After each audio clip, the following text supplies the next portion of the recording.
Geography is a subject that involves remembering a lot of key words and their meanings. Some of these words are really specific to certain topics, but others appear many times throughout the whole GCSE.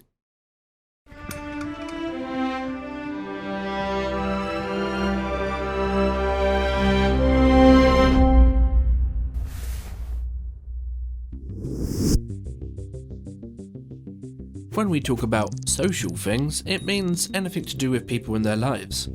Economic means anything to do with jobs and money, and environmental means anything relating to the landscape and nature of an area. We use these words all the time in geography, and they're especially good for helping us organise our ideas. For example, what effects can an earthquake have? That's quite a big question, but it becomes much easier to answer if you split your ideas into social effects like deaths and injuries, economic effects like businesses being damaged or the cost of repairs, and environmental effects like the destruction of habitats.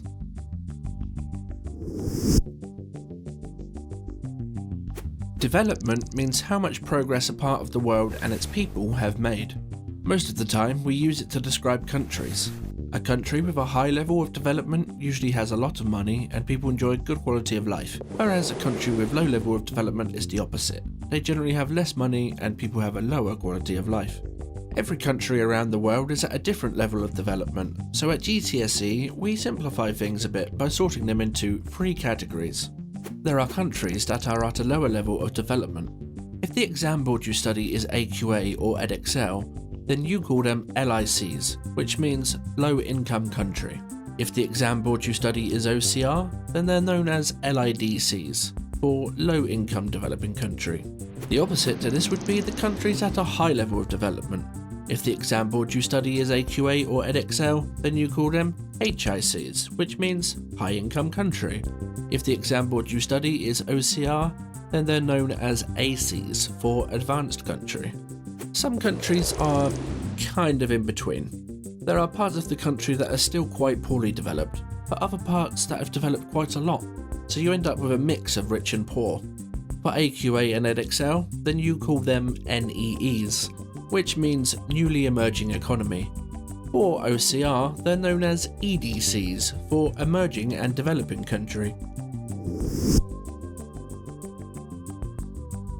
For a long time, humans have been making decisions that solve problems in the present whilst creating bigger problems for the future. I mean, think about it. We solved the problem of providing cheap energy by burning fossil fuel, but created the problem of climate change. We solved the problem of needing wood, but deforested large parts of the Amazon rainforest. You get the idea. Doing things sustainably means making decisions that meet the needs of the present, whilst not creating problems for the future. We split this into 3 categories. Things should be socially sustainable, meaning they help people and improve their quality of life. Economically sustainable, meaning they don't cost too much and could even create jobs for people. And environmentally sustainable, meaning they aren't damaging to nature. Of course, it's worth mentioning that nothing is ever perfectly sustainable. Take a wind turbine for example. They harness the power of the wind to generate unlimited clean energy. Are they socially sustainable? Well, yes, they make electricity cheaper for people in the long term, but also no, some people don't like the way they look or how they can be rather noisy. Are they economically sustainable? I'd say so. Building and maintaining them creates a lot of jobs and they generate electricity for free once they're built. Then again, they cost a lot of money to build, which isn't as economically sustainable. Are they environmentally sustainable? Sure they are. They don't generate any greenhouse gases when they produce electricity. But also no, you need to mine things like metal to build them in the first place in a factory which might also produce greenhouse gases. Do you see what I mean? Nothing is ever perfect. But the good news about that is it always gives you lots of ideas to discuss. And that is the end of part 1 of Geography Terms You Must Understand. Part 2 will be coming soon. Please don't forget to like and subscribe if you like our content, and if you wish to be notified when we upload a new video, don't forget to hit the little bell dingy. As always, you've been listening to The Mountain Man and watching the work of Michael Deluxe.